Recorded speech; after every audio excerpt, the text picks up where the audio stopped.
period, we discuss about soils of our country. Remember, so in our country, varieties of soils are found. Basically, on the available features of our soil, so we divide into 6 categories. Point number 1 is alluvial soil. Point number second one is black soil. Third one is red soil. Fourth one is Laterite soil. Fifth one is desert Soil. Last one is Mountain soil. We already discussed about the 3 important soils. One is alluvial, black and red soil. Now we try to discussing about another important soil, that is laterite Soil. Laterite Soil. soil. Remember, so in our country, laterite Soil.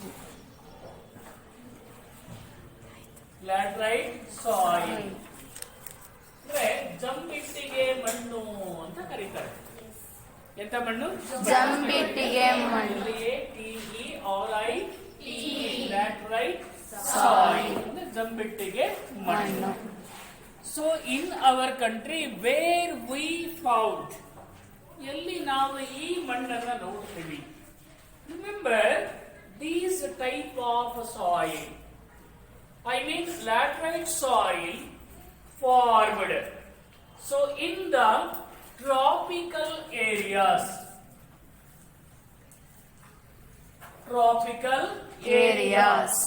ಅಂದ್ರೆ ಉಷ್ಣವಲಯದ ಪ್ರದೇಶಗಳಲ್ಲಿ. In the tropical area, this type of soil is formed in the tropical areas. ಆ conditions ಗಳಲ್ಲಿ ನಾವು ಈ ಮಣ್ಣನ್ನ ಕಾಣ್ತೀವಿ. So high temperature, tropical ಏರಿಯಾದಲ್ಲಿ ಹೈ ಟೆಂಪರೇಚರ್ ಇರುತ್ತೆ. ರಿಮೆಂಬರ್, ಉಷ್ಣವಲಯದ ಪ್ರದೇಶಗಳಲ್ಲಿ there is a high temperature and also high rainfall. ತುಂಬಾ ಜಾಸ್ತಿ ಉಷ್ಣಾಂಶ ಇರುತ್ತೆ ಮತ್ತು ಜಾಸ್ತಿ ಮಳೆ ಆಗುತ್ತೆ. So in that area we see laterite soil. Gradually, commonly, laterite soil is formed in the tropical areas. Because, so in the tropical areas, that areas receives high temperature and heavy rainfall. So, this type of laterite soil in our country cover 2.48 lakh square kilometers. Square kilometers. ಅಂದ್ರೆ ಇಲ್ಲಿ ಮುಖ್ಯವಾಗಿ ನಮ್ಮ ಭಾರತ ದೇಶದಲ್ಲಿ totally 2,48,000 lakh area is covered by laterite soil. Remember, so ಇಲ್ಲಿ this type of soil are mainly found in the uplands. ಅಂದ್ರೆ ಹೆಚ್ಚಿನ ಮಟ್ಟದಲ್ಲಿ ಎಲ್ಲಿ ಕಂಡು ಬರುತ್ತೆ? Where we see this type of soil. Laterite soil is mainly found in uplands of Western Ghats. ನಮ್ಮ ಭಾರತದಲ್ಲಿ ಬರ್ತಕ್ಕಂಥ ಪಶ್ಚಿಮ ಘಟ್ಟಗಳಲ್ಲಿ ಬರ್ತಕ್ಕಂಥ ಮೇಲ್ಸ್ತರದ ಭಾಗದಲ್ಲಿ, ಅಪ್ಲ್ಯಾಂಡ್ ಎತ್ತರದ ಭಾಗಗಳಲ್ಲಿ. So this type of soil is found in the upland of Western Ghat. Then Eastern Chota Nagpur, Eastern Ghats ಗಳಲ್ಲಿ ನಾವು ಕಾಣ್ತೀವಿ. Uplands of Western Ghats and Eastern Ghats. Then Chota Nagpur Plateau. Laterite soil is mainly found in uplands of Western Ghats. Not only in Western Ghats, we also found that type of soil in the eastern Ghats. Then along with these two places, so we also found that type of soil in Chota Nagpura plateau. Chota Nagpur plateau nallu saha this type of soil is found.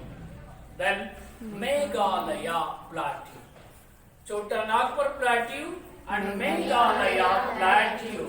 Then ಇಲ್ಲಿ Meghalaya ಪ್ಲಾಟ್ಯೂನಲ್ಲಿ ಕಂಡುಬರ್ತಕ್ಕಂಥ the Raj Mahal ಇಲ್ಲಿ areas, Vindhya and Satpura ಇಲ್ಲಿ areas are the common places that we found this type of soil. Laterite soil is mainly found in the uplands of Western Ghats and Eastern Ghats. Wait. Then in Chota Nagpura plateau, not only in Chota Nagpur plateau, we also found that type of soil in Meghalaya plateau and Vindhya and Satpura hills, Raj Mahal hills. So in that area, we found that type of laterite soil. So remember, they are lichened soil. ಬಹಳ ಒತ್ತುದ್ದಾಗಿರ್ತಕ್ಕಂತಹ ಒಂದಂದ್ರೆ not ಸಪರೇಟಬಲ್ ಆಗಿರ್ತಕ್ಕಂಥ ಒಂದು soil, ಎಂಟೆ ಬರ್ತಕ್ಕಂಥ ಲಿಚೆಡ್ soil. So not fertile. ಇಲ್ಲಿ ಯಾವುದೇ ರೀತಿಯಾಗಿರ್ತಕ್ಕಂಥ ಫಲವತ್ತತೆ ಈ ಮಣ್ಣಿನಲ್ಲಿ ಇರಲ್ಲ. This soil is lichened soil and not fertile. ಇದು ಏನಾಗಿರಲ್ಲ, ಫಲವತ್ತಾಗಿ ಇರಲ್ಲ. So and or limited use for agriculture. Fertility ಇಲ್ಲ ಅಂದಾಗ we can't use. ಭೂಮಿಯಲ್ಲಿ ಫಲವತ್ತತೆ ಇಲ್ಲ ಅಂದಾಗ ನಾವು ಅಲ್ಲಿ ವ್ಯವಸಾಯವನ್ನು ಮಾಡಲ್ಲ. ಹಾಗಾಗಿ it is a lichened soil and not fertility soil. So it is limited. Limited means ಮಿತವಾಗಿ. It is limitedly used for agriculture. ಹಾಗಾದ್ರೆ what type of crops that grows in laterite soil? ಯಾವ ರೀತಿಯ ಬೆಳೆಗಳು ಇಲ್ಲಿ ಬೆಳೆಯುತ್ತೆ ಅಂತ ನೋಡ್ತಾ ಹೋದಾಗ what type of crops that grows in the laterite soil ಅಂದಾಗ ಮೊದಲನೇದಾಗಿ cashew, rubber, tea and coffee. Right. Rubber, coffee, cashew, rubber, coffee and tea. Wait. So these are all the important. Rubber, cashew, rubber, tea and coffee are common. So wherever the irrigation facility is available,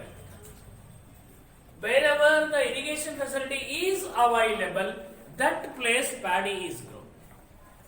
ಭತ್ತಕ್ಕೆ standing water ಬೇಕು, always 24 hours of the day it requires standing water. ನಿಂತಿರ್ತಕ್ಕಂಥ ನೀರು ಬೇಕು ಭತ್ತವನ್ನು ಬೆಳೆಯಲಿಕ್ಕೆ, standing water ಬೇಕು. ಹಾಗಾಗಿ wherever the irrigation facilities is available, that area grows paddy. So that is the laterite soil. Any doubts?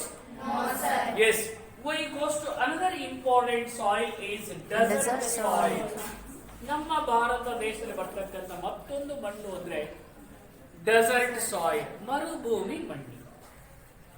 ಆ dessert soil ಬಗ್ಗೆ ನಾವು discuss ಮಾಡಿದ್ದಾದ್ರೆ this type of soil is formed ಎಲ್ಲಿ ಕಂಡು ಬರುತ್ತೆ?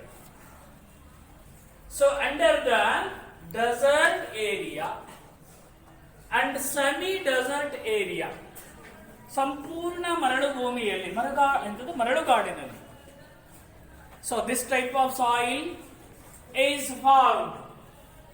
So in the so desert area, desert area and semi desert area, ಮರುಭೂಮಿ ಪ್ರದೇಶದಲ್ಲಿ this type of soil is found. Then ಮತ್ತೊಂದು ಸೆಮಿ ಡೆಸರ್ಟ್, ಸಂಪೂರ್ಣವಾಗಿ ಮರಳುಗಾಡಲ್ಲ ಅದು. ಸೊ ಅಂತಹ ಏರಿಯಾದಲ್ಲಿ we found that type of soil.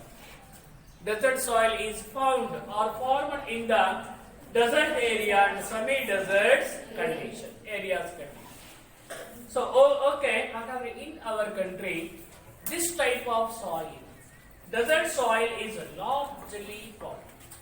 ಬಹಳ ಪ್ರಮಾಣದಲ್ಲಿ, ದೊಡ್ಡ ಪ್ರಮಾಣದಲ್ಲಿ ಕಾಣ್ತಾ ಇರ್ತಕ್ಕಂಥ ಎಲ್ಲಿ, where we found that type of soil. Desert soil is largely found in the northwestern part of India. ನೋಡಿ, ಇಂಡಿಯಾದ ಮೇಲ್ಭಾಗದಿಂದ ಜಮ್ಮು ಕಾಶ್ಮೀರದ ಹಿಡಿಕೊಂಡು ಅರುಣಾಚಲ ಪ್ರದೇಶದವರೆಗೆ, ಈ ಕಡೆ ಬಂದಾಗ ಯಾವುದು ಗುಜರಾತ್ನವರೆಗೆ, ಮೇಲೆ Jammu Kashmir is the north part, west part ಅಲ್ಲಿ ಯಾವ್ದಿದೆ, ಗುಜರಾತ್ ಇದೆ. ಆ ಮಧ್ಯದಲ್ಲಿ in between Jammu Kashmir to Gujarat ನ ಮಧ್ಯಭಾಗವನ್ನು ನಾರ್ತ್ ವೆಸ್ಟ್ ಪಾರ್ಟ್ ಅಂತ ಹೇಳಿ ಕರೀತೀವಿ. ಆ ಎಲ್ಲ ಏರಿಯಾದಲ್ಲಿ we found that type of soil. Desert soil is largely found in desert area and semi desert area. So we found that type of soil in the northwestern part of our country. Remember, where we found that type of soil. ಭಾರತದ ಯಾವ ಪ್ರದೇಶದಲ್ಲಿ ಇದೆ ಅಂತ, ನಮ್ಮಲ್ಲಿದೆಯಾ ಕರ್ನಾಟಕದಲ್ಲಿ? ಎಲ್ಲಿ ಇದೆ ಈ ಮರಳುಗಾಡು ಮಣ್ಣು? ಡೆಸರ್ಟ್ ಸಾಯಿಲ್ ಎಲ್ಲಿ ಲೊಕೇಟ್ ಆಗಿದೆ ಅಂದಾಗ ಇಲ್ಲಿ ಮುಖ್ಯವಾಗಿ majorly it located in Rajasthan. ರಾಜಸ್ಥಾನದಲ್ಲಿ ಅತಿ ಹೆಚ್ಚಾಗಿ ಮರಳುಗಾಡು ಇದೆ, ಬರೀ ಮರಳು. So it locates in at Rajasthan and southern Haryana, not whole Haryana, ಇಡೀ ಹರಿಯಾಣದಲ್ಲಿ ಈ ಸಾಯಿಲ್ ಇಲ್ಲ. Southern part of Haryana consisting of that type of soil. Clear? One is in at Rajasthan, second one is at in southern Haryana. Then in Punjab, ನಲ್ಲೂ ಸಹ almost all area is covered by desert soil, and also northern part of Gujarat. ಆ ಗುಜರಾತಿನ ಉತ್ತರದ ಭಾಗ, ಮೇಲ್ಭಾಗ, this area is covered by desert soil. Rajasthan, then southern Haryana, Punjab, northern part of Gujarat. So this area consisting of that type of soil. So these desert soil are fairly friable. ಎರಡನ್ನು ಮತ್ತೆ ಒಂದೇ pronunciation ಮಾಡಿ. fairly friable, ವಿಶಾಲವಾಗಿ ಒತ್ತೊತ್ತಾಗಿರದಾಗ ಎಲ್ಲಿ ಬೇಕಲ್ಲೇ ಗಿಡಗಳು ಇರುತ್ತೆ. ಅಂದ್ರೆ ಕ್ಲಮ್ಜಾಗಿ ಒತ್ತೊತ್ತಾಗಿರಲ್ಲ, ಇಲ್ಲೊಂದು ಅಲ್ಲೊಂದು ರೀತಿಯಲ್ಲಿ ಫ್ರೀಯಬಲ್ ಆಗಿ ಅಲ್ಲಿ ನಾವು ವೆಜಿಟೇಷನ್ ಅನ್ನ ಕಾಣ್ತಾ. Desert soil has vegetation fairly friable. So ಇಲ್ಲೇನಾಗುತ್ತೆ ಮುಖ್ಯವಾಗಿ desert vegetation, desert soil have ಇಲ್ಲಿ high content of soluble salt. ಇಲ್ಲಿ ನೀರು ವೆರಿ ಈಸಿಯಾಗಿ ಆಳಕ್ಕೆ ಹೋಗುತ್ತೆ. ಇಲ್ಲಿ ಮರಳಲ್ಲಿ ನೀವು ನೀರನ್ನು ಹಾಕಿ ನೋಡಿ, ಕೆಳಭಾಗದಲ್ಲಿ ಹೋಗಿ ನಿಂತ್ಕೊಳ್ಳುತ್ತೆ. ಅದು ಏನಾಗಲ್ಲ, ಆ ಮಣ್ಣಿನ ಜೊತೆ ಸೇರ್ಕೊಳಲ್ಲ. ಈಸಿಯಾಗಿ ಏನಾಗುತ್ತೆ, ಕೆಳಭಾಗದಲ್ಲಿ ಅದು ಸಾಲ್ವೇಷನ್ ಆಗುತ್ತೆ. ಯಾವುದು? ವಾಟರ್. ಮರಳಲ್ಲಿ ನೀರು ಹಾಕಿ ನೋಡಿ, ಕೆಳಭಾಗದಲ್ಲಿ ಸ್ಟೋರ್ ಇರುತ್ತೆ. ಹಾಗಾಗಿ desert vegetation, so consisting of highly, ತುಂಬಾನೇ ಇಂಪಾರ್ಟೆಂಟ್ ಆಗಿ ಏನಾಗಿದೆ ಮುಖ್ಯವಾಗಿ ಸಾಲ್ಯುಯೇಬಲ್, ಅಂದ್ರೆ ಬಹಳ ಈಸಿಯಾಗಿ ನೀರು ಕೆಳಭಾಗದಲ್ಲಿ ಪರ್ಕ್ಯುಲೇಟ್ ಆಗ್ತಕ್ಕಂತ ಒಂದು ವ್ಯವಸ್ಥೆಯನ್ನು ನಾವು ಕಂಡುಕೊಳ್ತೀವಿ. So they are sandy. ಪೂರ್ತಿ ಮಣ್ಣಲ್ಲಿ ಏನಿರುತ್ತೆ, ಮರಳೇ ಇರುತ್ತೆ. ಮರುಭೂಮಿ, ರಾಜಸ್ಥಾನಕ್ಕೆ ಹೋದ್ರೆ ಎಲ್ಲೋದ್ರೂ ಬರೀ ಮರುಭೂಮಿನೇ. ರಾಜಸ್ಥಾನದವರು ಹಾಗಾಗಿ ಅವರು ಕರ್ನಾಟಕ ಬೇರೆ ಬೇರೆ ರಾಜ್ಯಗಳಿಗೆ ಬರೋದು ವ್ಯಾಪಾರಿ ದೃಷ್ಟಿಯಿಂದ. ಸೊ ಹಾಗಾಗಿ ಇಲ್ಲಿ ಮುಖ್ಯವಾಗಿ old soil is sandy and also low in moisture. ಮರಳೆ ಅಂದಾಗ ಮಾಯಿಶ್ಚರ್ ಎಲ್ಲಿ ಬರುತ್ತೆ? ಎಲ್ಲಿ ನೋಡಿದ್ರು ಬರೀ ಮರಳು ಅಂದಾಗ ಎಲ್ಲೂ ತೇವಾಂಶ ಇರಲ್ಲ. ಮಳೆ ಬಂದಾಗ ಸಿಡಿ ಈಜಾಗಿ ಕೆಳಗಡೆ ನೀರು ಹೋಗ್ಬಿಡುತ್ತೆ. ಅಲ್ಲಿ ಏನು ಯಾವುದೇ ರೀತಿಯಾಗಿರ್ತಕ್ಕಂಥ ಮಾಯಿಶ್ಚರ್ ಇರಲ್ಲ. ಸೊ ಹಾಗಾಗಿ ಲೋ ಮಾಯಿಶ್ಚರ್, ತೇವಾಂಶನೇ ಇರಲ್ಲ ಆ ಭೂಮಿಯಲ್ಲಿ. ಯಾವ ಭೂಮಿಯಲ್ಲಿ? ಡೆಸರ್ಟ್ ಸಾಯಿಲ್ ಅಲ್ಲಿ there is no question of humidity. ಅಲ್ಲಿ ಯಾವುದೇ ರೀತಿಯಾಗಿರ್ತಕ್ಕಂಥ ಹ್ಯೂಮಿಡಿಟಿ ಇರಲ್ಲ. So these type of soil is very suitable for this type of soil is not suitable for the cultivation crops. ಯಾವುದೇ ಬೆಳೆಗಳನ್ನು ಬೆಳೆಯಲಿಕ್ಕೆ ಆಗಲ್ಲ. ಮರಳಲ್ಲಿ ಬೆಳೆ ಬೆಳೀತಕ್ಕಂಥ ಇಟ್ಸ್ ಇಂಪಾಸಿಬಲ್. ಯಾಕಂದ್ರೆ ಅಲ್ಲಿ ಯಾವುದೇ ರೀತಿಯಾಗಿರ್ತಕ್ಕಂಥ ಸಾಯಿಲ್ ಕಂಟೆಂಟ್ ಇಲ್ಲದೆ ಇರೋದ್ರಿಂದ ಇಟ್ ಈಸ್ ಇಂಪಾಸಿಬಲ್. ಬೆಳಿಬಹುದು. ಏನು ಬೆಳಿಬಹುದು? ಶುಂಠಿ ಬೆಳಿಬಹುದು. ಮರಳಲ್ಲಿ ಹಾಕಿ ಬೆಳೆಸ್ತಾರೆ ನೋಡಿ ಮನೆ ಮುಂದೆ. ಮರಳಲ್ಲಿ ಶುಂಠಿಯನ್ನು ಬೆಳೀತಾರೆ ನೋಡಿ ಸಾಮಾನ್ಯವಾಗಿ. ಅದು ಮನೇಲಿ ಏನಾದ್ರು ಹಸಿ ಶುಂಠಿ ತಂದ್ರೆ ಸೊ ಎಕ್ಸಸ್ ಆಗಿದೆ ಅದು ಹೊರಗಡೆ ಅದು ಒಂದು ಪಾಟ್ ನಲ್ಲಿ ಮರಳು ಹಾಕಿ ಮಧ್ಯದಲ್ಲಿ ಇಟ್ಟು ನೀರು ಹಾಕ್ತಾರೆ. ಅದೆಲ್ಲ ಗೊತ್ತಲ್ಲ ನಿಮಗೆ. ಮನೇಲಿ ಅಮ್ಮನ ಕೇಳಿ ಬೆಳೆಸ್ತಾರೆ ಅದನ್ನ ಮರಳಲ್ಲಿ, ಮಣ್ಣಲ್ಲಿ ಬೆಳೆಸಲ್ಲ ಶುಂಠಿಯನ್ನ.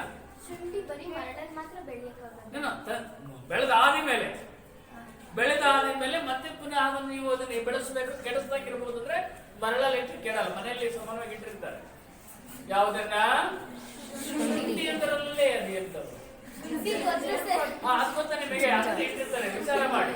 ಓಕೆ, ಆ ರೀತಿಯಲ್ಲಿ ಮುಖ್ಯವಾಗಿ ಹಾಗಾದ್ರೆ so some of the crops, ಕೆಲವು ಬೆಳೆಗಳನ್ನ ಇಲ್ಲಿ ಬೆಳೀತಾರೆ.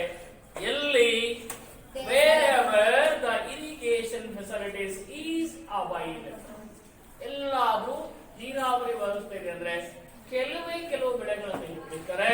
This type of soil is found in 1.42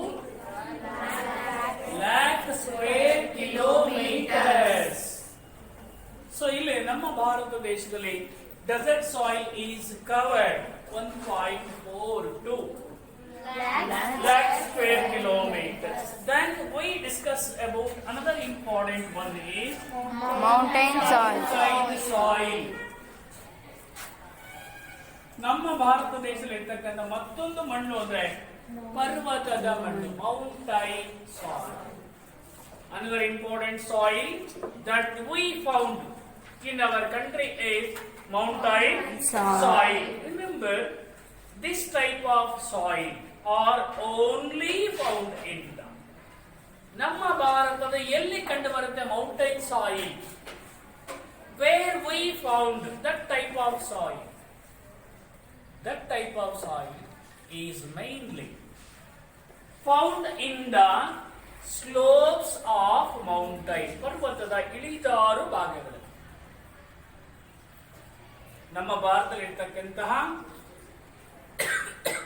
ಇಳಿಜಾರು ಭಾಗಗಳಲ್ಲಿ ಸ್ಲೋಪ್ಸ್ ಆಫ್ ಮೌಂಟೈನ್ ಅಂದ್ರೆ ಇಳಿಜಾರಿನ ಪರ್ವತ ಪ್ರದೇಶಗಳಲ್ಲಿ we found that type of soil. Mountain soil is found only in the slopes of mountain, not only mountain and also in the slopes of hilly areas. ಗುಡ್ಡಗಳ ಇಳಿಜಾರು ಭಾಗಗಳಲ್ಲಿ. ನಿರ್ವಾಣಸ್ವಾಮಿ ಗುಡ್ಡ ನೋಡಿದಿರಲ್ಲ? ನಿರ್ವಾಣಸ್ವಾಮಿ ಗುಡ್ಡ ನೋಡಿದಿರಲ್ಲೋ? ಅದರ ಸ್ಲೋಪ್ ಸೈಡ್ ಅಲ್ಲಿ ಏನ್ ಕಂಡು ಬರುತ್ತೆ ಅಂದ್ರೆ ಮೌಂಟೈನ್ ಸಾಯಿಲ್ ಕಂಡು ಬರುತ್ತೆ. ಪರ್ವತಗಳ ಇಳಿಜಾರು ಭಾಗಗಳಲ್ಲಿ, ಬೆಟ್ಟ ಗುಡ್ಡಗಳ ಇಳಿಜಾರು ಭಾಗಗಳಲ್ಲಿ ಅಲ್ಲಿ this type of soil is found by forest. ಅಂದ್ರೆ ಪರ್ವತ ಪ್ರದೇಶ ಅಂದ್ರೆ ಇಳಿಜಾರಿನಲ್ಲಿ ಸಾಕಷ್ಟು ಏನಿರುತ್ತೆ ಫಾರೆಸ್ಟ್ ಏರಿಯಾ ಇರುತ್ತೆ. ಗುಡ್ಡ ಬೆಟ್ಟಗಳ ಇಳಿಜಾರು ಭಾಗದಲ್ಲಿ ಏನಿರುತ್ತೆ ಸಾಕಷ್ಟು ಪರ್ವತಗಳಿರುತ್ತೆ. ಹಾಗಾಗಿ mountain soil is formed by the forest. So in our country mostly mountain soil formed due to. ಯಾಕೆ ನಾವೊಂದು ಮಣ್ಣು ಫಾರ್ಮ್ ಆಗುತ್ತೆ? How the mountain soil is form? Mostly mountain soil in our country formed due to decomposition. Decomposition of organic matter. ಜೈವಿಕಾಂಶಗಳ ಕೊಳೆಯುವಿಕೆಯಿಂದಾಗಿ decomposition ಕೊಳೆತು ಹೋಗುತ್ತೆ. ಸಾಕಷ್ಟು ಐಟಮ್ಸ್ಗಳಲ್ಲಿ ಮರದ ಐಟಮ್ಸ್ಗಳು ಎಲ್ಲವೂ ಸಹ ಏನಾಗುತ್ತೆ, ಫಾರೆಸ್ಟ್ ಏರಿಯಾದಲ್ಲಿ ಏನಾಗುತ್ತೆ, ಡಿಕಾಂಪೋಸ್ ಆಗುತ್ತೆ, ಕೊಳೆತು ಹೋಗುತ್ತೆ. Decomposition of organic matter. Mountain soil is formed due to decompositions of organic matter.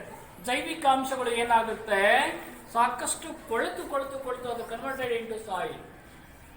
ಹಾಗಾಗಿ ನಾವು ಮೌಂಟೈನ್ ಸಾಯಿಲ್ ಅನ್ನು ನಾವು ಕಾಣ್ತೀವಿ. Hence they are very rich in humus and very fertile. ಹಾಗಾಗಿ ಅನೇಕ ಜೈವಿಕಾಂಶಗಳು ಹೊಂದಿರತಕ್ಕಂಥ ಮಣ್ಣು ಇದಾಗಿರುತ್ತೆ. ಅಂಡ್ ವೆರಿ ಫರ್ಟೈಲ್, ತುಂಬಾನೇ ಫಲವತ್ತ ಆಗಿರ್ತಕ್ಕಂಥ ಮಣ್ಣು ಯಾವುದು, mountain soil. How it is compost, decomposition of organic matters. So it is very rich in humus and fertility. So this type of soil are very useful for plantation crops. ಅಂದ್ರೆ ತೋಟಗಾರಿಕಾ ಬೆಳೆಗಳಿಗೆ it's very suitable. So mountain soil is very suitable for plantation crops. ಯಾವುದನ್ನು ನೀವು plantation crops ಅಂತ ಕರಿತೀರಾ? ಈ ಹತ್ತಿ, ಜೋಳ, ರಾಗಿನ ಪ್ಲಾಂಟೇಶನ್ ಕ್ರಾಪ್ಸ್ ಅಂತ ಕರಿತೀವಾ? No, it is impossible. ಅಥವಾ ಪ್ಯಾಡಿ, ವೀಟ್ಸ್ ಅನ್ನು ನಾವು ಪ್ಲಾಂಟೇಶನ್ ಕ್ರಾಪ್ಸ್ ಅಂತ ಕರಿತೀವಿ. ಹಾಗಾದ್ರೆ mountain soil is very suitable for plantation crops. ಯಾವುದು ಪ್ಲಾಂಟೇಶನ್ ಕ್ರಾಪ್ ಅಂದ್ರೆ tea and coffee are important. ಅದ್ರ ಜೊತೆ ಇನ್ನು ಬೇಜಾನ್ ಇದೆ, but tea and coffee important plantation crops. ನೋಡಿ, ಯಾವಾಗಲೂ ನೀವು ಟೀ ಮತ್ತು ಕಾಫಿ ಬೆಳೆಗಳನ್ನ ನೋಡಿದಾಗ ಸ್ಲೋಪ್ ಏರಿಯಾದಲ್ಲಿ ಇರುತ್ತೆ, ಯಾವುದು ಫ್ಲಾಟ್ ಲ್ಯಾಂಡ್ ಅಲ್ಲಿ ಇಲ್ಲ. ನೀವು ಚಿಕ್ಕಮಂಗ್ಳೂರು ಹೋದ್ರೆ ಕಾಫಿ ಎಸ್ಟೇಟ್ಸ್ ಗಳೆಲ್ಲ ಬರೀ ಗುಡ್ಡಗಳ ಇಳಿಜಾರ ಭಾಗದಲ್ಲಿ. ಸೊ ಹಾಗಾಗಿ so the mountain soil is very suitable for plantation crops. For example is given, which are the important plantation crops, coffee and tea. Or the not coffee and tea and fruits also plantation crops. They are largely found. ಎಲ್ಲಿದೆಯಪ್ಪ ನಮ್ಮ ಭಾರತ ದೇಶದಲ್ಲಿ ಈ ಒಂದು mountain soil ಎಲ್ಲಿ ಕಂಡು ಬರ್ತದೆ? Largely found in Jammu and Kashmir. ನಮ್ಮ ಭಾರತದ ಜಮ್ಮು ಕಾಶ್ಮೀರದಲ್ಲಿ ಬಹಳ ಇದೆ. Along with that, so Himachal Pradesh. Then along with Himachal Pradesh, Manipur states, Kashmir, Himachal Pradesh, Manipur, these states have this type of soil. So along with these three states, Western Ghats also has them. ನಮ್ಮ ಕರ್ನಾಟಕ ಬರ್ತಕ್ಕಂಥ ಕರ್ನಾಟಕದಲ್ಲಿ Chikmagalur. So Western Ghats also has this type of soil. Totally 2.85 lakh kilometers. 2.85 lakh kilometers. Square kilometers area is occupied by mountain soil. So these are the important types of soil that found in our country. So we go to another important unit, that is soil erosion. ನಮ್ಮ ದೇಶದಲ್ಲಿ every day to day soil erosion ಆಗ್ತಾ ಇದೆ, ಮಣ್ಣಿನ ಸವಕಳಿ ಉಂಟಾಗ್ತಾ ಇದೆ. What is the meaning of soil erosion? First point. What are the causes for soil erosion? Second point. How we try to reduce soil erosion? ಮೂರು ಪ್ರಶ್ನೆಗಳಿದ್ದಾವೆ.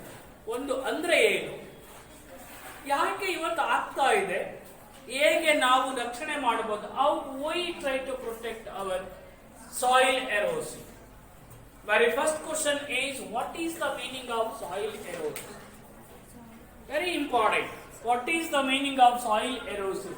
ಮಣ್ಣು ಸವಕೊಂಡು ಹೋಗ್ತಾ ಇದೆ, ಸವಕಳಿ ಆಗ್ತದೆ ಅಂತೇಳಿ ನಾವು ಮಾತಾಡಿದಾಗ what is the meaning of soil erosion? ಯಾವುದನ್ನು ನಾವು ಸಾಯಿಲ್ ಎರೋಸಿನ್ ಅಂತೇಳಿ ಕರಿತೀವಿ ಅಂತ ನೋಡಿದಾಗ, ಸೊ ಇಲ್ಲಿ ಮುಖ್ಯವಾಗಿ ಸಾಯಿಲ್ ಎರೋಸಿನ್ ರೆಫರ್ಸ್ ಟು, ಅಥವಾ the meaning of soil erosion is removal of top soil, removal of top soil by natural agents,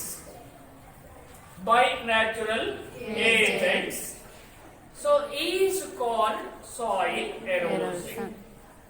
ಇಲ್ಲಿ ನಿಮಗೆ ಕೊಟ್ಟಿದ್ದಾನೆ removal of top layer of soil, ಅಂದ್ರೆ ಭೂಮಿಯ ಮೇಲ್ಭಾಗದಲ್ಲಿರ್ತಕ್ಕಂಥ ಮೇಲ್ಪದರವನ್ನು, ಟಾಪ್ ಲೇಯರ್ ಏನ್ ಮಾಡ್ತಕ್ಕಂಥದ್ದು ಅಂದ್ರೆ ವಾಶ್ ಔಟ್ ಮಾಡ್ತಕ್ಕಂಥದ್ದು. Removal of top layer of the earth. ಯಾರಿಂದ ರಿಮೂವ್ ಆಗುತ್ತೆ? ಏಜೆಂಟ್ಸ್. ಯಾವ ಏಜೆಂಟ್ಸ್? ನೈಸರ್ಗಿಕ ಏಜೆಂಟ್ಸ್ಗಳು. ನಾವ್ಯಾರು ಮಾಡಕ್ಕಾಗಲ್ಲ. It's impossible to do soil eroding by natural agents. ಯಾವ್ಯಾವುದು? ರಿವರ್ಸ್, ಗ್ಲೈಸಿಸ್ ನದಿಗಳು, ಹಿಮ ನದಿಗಳು, ವಿಂಡ್ಸ್ ಗಾಳಿ, ಅಂಡ್ ಆಲ್ಸೋ ಸೀ ವೇವ್ಸ್. ಇವು ನಾಲ್ಕು ಸೆಕ್ಯುಟ್ ಏನ್ ಮಾಡುತ್ತೆ? ರಿಮೂವ್ ಮಾಡುತ್ತೆ. ಯಾವುದನ್ನ? Top layer of the soil is called soil erosion. What is the meaning of soil erosion? ಒಂದು ಮಾಡಕ್ಕೆ ಕೇಳಿದ್ರೆ you write down removal of top layer, top soil of the natural agents. Close. ಸಾಕು. Natural agents ಇಂದ ಭೂಮಿಯ ಮೇಲ್ಪದರ ಕೊಚ್ಕೊಂಡು ಹೋಗ್ತಕ್ಕಂಥದ್ದನ್ನು ನಾವೇನಂತ ಕರಿತೀವಿ? ಸವಕಳಿ, ಮಣ್ಣಿನ ಸವಕಳಿ ಅಂತ ಕರಿತೀವಿ. ಯಾವುದು ನ್ಯಾಚುರಲ್ ಏಜೆಂಟ್ಸ್ ಅಂದಾಗ? Rivers, glaciers, then winds and sea waves. These are all the natural agencies. Then remember, ಇಲ್ಲಿ ಮುಖ್ಯವಾಗಿ ಏನಾಗುತ್ತೆ? ಯಾವುದು? Soil erosion. Soil erosion and deflated the fertility of the soil. ಮಣ್ಣಿನ ಸವಕಳಿಯಿಂದಾಗಿ ನಮಗೆ ಏನು ಉಂಟಾಗುತ್ತೆ? ಮುಖ್ಯವಾಗಿ first one, fertility of the soil. ಮಣ್ಣಿನ ಸವಕಳಿ ಅಥವಾ ಫಲವತ್ತತೆ ಕಡಿಮೆ ಆಗುತ್ತೆ. Soil erosion creates loss of fertility and deplete fertility. ಕೊನೆಗೆ ಸಂಪೂರ್ಣವಾಗಿ ಫಲವತ್ತತೆ ನಾಶವಾಗುತ್ತೆ. ಹಾಗಾಗಿ ಮುಖ್ಯವಾಗಿ soil erosion is one of the important problem. ನಮ್ಮ ದೇಶದ ಕೃಷಿಯ ಒಂದು ತುಂಬಾ ಪ್ರಮುಖವಾಗಿರ್ತಕ್ಕಂಥ ಪ್ರಾಬ್ಲಮ್ ಅಂದ್ರೆ ಸಾಯಿಲ್ ಎರೋಷನ್. ಹಾಗಾದ್ರೆ what were the causes for the soil erosion? ಪ್ರತಿ ವರ್ಷದಿಂದ ವರ್ಷಕ್ಕೆ ಯಾಕೆ ಮಣ್ಣಿನ ಸವಕಳಿ ಉಂಟಾಗುತ್ತೆ? What were the causes for soil erosion? Write the causes. ನೀವು ಬರೀತಾ ಹೋಗಬೇಕಾಗುತ್ತೆ. The main causes for the soil erosion are point number 1. ಯಾಕೆ ಇವತ್ತು ಎವ್ರಿ ಇಯರ್ ನಮ್ಮ ದೇಶದಲ್ಲಿ ಮಣ್ಣಿನ ಸವಕಳಿ ಉಂಟಾಗುತ್ತೆ? ಒಂದು ಪಾಯಿಂಟ್ ನಂಬರ್ 1 ಇಲ್ಲಿ ಮುಖ್ಯವಾಗಿ ಡಿಫಾರೆಸ್ಟೇಷನ್. ಎವ್ರಿ ಇಯರ್ ನಾವೇನ್ ಮಾಡ್ತಾ ಇದ್ವಿ? Unimaginary destroy our forest. ಮರಗಳನ್ನ ಕಟ್ ಮಾಡ್ತಾ ಇದೀವಿ. Because for the purpose of to leave there, for the purpose of to construct industry, for the purpose of to construct roads, for the purpose of to construct railway tracks. So many forest areas are destruction by the human beings. So point number 1, deforestation. ಅರಣ್ಯವನ್ನು ನಾಶ ಮಾಡ್ತಾ ಇದ್ವಿ. That is first reason for the soil erosion, deforestation. Second one is overgrazing. ದನಗಳನ್ನ, cattles ಗಳನ್ನ ನಾವು ಎಲ್ಲಿ ಬೇಕಲ್ಲಿ ಮೇಯಿಸ್ತೀವಿ. ಅದು ಮೇಯಿಸುವಾಗ ಏನ್ ಮಾಡುತ್ತೆ? ಬಾಯಿಂದ ಹುಲ್ಲನ್ನು ತಿನ್ನುತ್ತೆ. ಯಾವುದು? ದನ ಕರುಗಳು. ಆಗ ಹುಲ್ಲನ್ನು ತಿನ್ನುವಾಗ ಭೂಮಿಯ ಮೇಲ್ಪದರ ಏನಾಗುತ್ತೆ? ವೆರಿ ಲೂಸ್ ಆಗುತ್ತೆ. ಕ್ಲಿಯರ್? ಭೂಮಿಯ ಮೇಲ್ಪದರ ಏನಾಗುತ್ತೆ? ಲೂಸ್ ಆಗುತ್ತೆ. ಬಾಯಿಂದ ತಿಂದಾಗ ಅಲ್ಲಿ ಲೂಸ್ ಆದಾಗ ಏನಾಗುತ್ತೆ? ಮತ್ತೆ ಮಳೆ ಬಂದಾಗ ಆ ಲೂಸ್ ಪಾರ್ಟ್ ಏನಾಗುತ್ತೆ? ಮಳೆ ನೀರಿನ ಜೊತೆ ಕೊಚ್ಚಿ ಹೋಗುತ್ತೆ. Over grazing is also one of. ಅದಕ್ಕೆ ಹಿಂದಿನ ಕಾಲದಲ್ಲಿ ಪ್ರತಿಯೊಂದು ಹಳ್ಳಿಗಳಲ್ಲಿ ಗೋಮಾಳ ಜಮೀನು ಅಂತ ಇರೋದು. ಗೋಮಾಳ ಒಂದೊಂದೇ ಬಿಡ್ತಾ ಇದ್ವಿ, ಎಲ್ಲ ದನಕರುಗಳನ್ನು ಅಲ್ಲೇ ಮೇಯಿಸ್ತಾ ಇದ್ವಿ. ಬಟ್ ಈಗ ಆ ಜಮೀನೇ ಇಲ್ಲ, ಎಲ್ಲ ಯಾವ ಹಳ್ಳಿಯಲ್ಲೂ ಗೋಮಾಳ ಜಮೀನು ಇಲ್ಲ. ಸೊ ಹಾಗಾಗಿ ಮುಖ್ಯವಾಗಿ overgrazing is also one of the important cause for the soil eroding. And another one is shifting cultivation, ವರ್ಗಾಂತರ ಬೇಸಾಯ. ಅಂದ್ರೆ ನಾವು ಒಂದೇ ಸ್ಥಳದಲ್ಲಿ ಬೇಸಾಯವನ್ನು ಮಾಡ್ತಾ ಇಲ್ಲ. ಒಂದು ವ್ಯವಸಾಯಕ್ಕೋಸ್ಕರವಾಗಿ ಒಂದಿಷ್ಟು ಜಾಗವನ್ನ ಉಳುಮೆ ಮಾಡಿ, ಸಾಕಷ್ಟು ಉಳುಮೆ ಮಾಡಿ, ಮಣ್ಣನ್ನು ನಾವು ಏನ್ ಮಾಡಿ ಲೂಸ್ ಮಾಡಿ ಆ ಪ್ರದೇಶವನ್ನು ಬಿಟ್ಟು ಅದನ್ನು ನಾವು ಸೇಫ್ ಗಾರ್ಡ್ ಮಾಡ್ಕೊಳ್ತಾನೆ ಮತ್ತೊಂದು ಪ್ರದೇಶಕ್ಕೆ ಹೋಗಿ ನಾವು ವ್ಯವಸಾಯ ಮಾಡೋದು ಏನಾಗುತ್ತೆ. That is also one of the important cause for the soil eroding. Deforestation, overgrazing and shifting cultivation, ವರ್ಗಾಂತರ ಬೇಸಾಯ. ನಾಲ್ಕನೇದಾಗಿ ಫಾಲ್ಟಿ ಮೆಥಡ್ಸ್ ಆಫ್ ಕಲ್ಟಿವೇಶನ್. ನಾವು ಮಾಡ್ತಾ ಇರತಕ್ಕಂಥ ಕೃಷಿ ಪದ್ಧತಿಯಲ್ಲಿ ಸಾಕಷ್ಟು ಫಾಲ್ಟ್ಸ್ ಇದೆ. ದೋಷಪೂರಿತವಾಗಿರ್ತಕ್ಕಂತಹ ವ್ಯವಸಾಯ ಪದ್ಧತಿಯನ್ನು ನಾವು ಮಾಡ್ತೀವಿ. Faulty method of cultivation is also one of the cos for the soil erosion. Faulty method of cultivation is also causes for the cultivation. And the last one is use of topsoil for the construction of bricks and tiles. ನಾವು ಎಂಡೆಯನ್ನು ಮಾಡಲಿಕ್ಕೆ ಇಟ್ಟಿಗೆ ಅಂತ ಕರಿತೀವಿ ನೋಡಿ. ಇಟ್ಟಿಗೆ ನಾವೆಲ್ಲರೂ ಇಟ್ಟಿಗೆಯನ್ನ ಮಣ್ಣಿನಿಂದ ಮಾಡ್ತೀವಿ. ಆ ಟಾಪ್ ಲೇಯರ್ ನಾವೇನ್ ಮಾಡ್ತೀವಿ ಇಟ್ಟಿಗೆ ಮಾಡ್ಲಿಕ್ಕೆ ಬಳಸೋದ್ರಿಂದಲೂ ಸಹ ಪ್ಲಸ್ ಒಂದು. ಎರಡನೇದಾಗಿ ಅಂಚನ್ನ ಮಾಡಲಿಕ್ಕೆ ಕೆಂಪು ಹಂಚುಗಳು. ಈಗ ಕರಿ ಹಂಚುಗಳು ಸಾಮಾನ್ಯವಾಗಿಲ್ಲ, ಎಲ್ಲರೂ ಹಳ್ಳಿಗಳಲ್ಲಿ ಕೆಂಪು ಹಂಚಿನ ಮನೆಗಳಿದೆ. ಆ ಕೆಂಪು ಹಂಚನ್ನು ಮಾಡಲಿಕ್ಕೆ we use the top layer of soil. So ಹಾಗಾಗಿ these are all the important reasons for the soil erosion. Don't say, just listen. Deforestation, overgrazing, then another one is shifting cultivation, faulty methods of cultivation, and the top layer is used for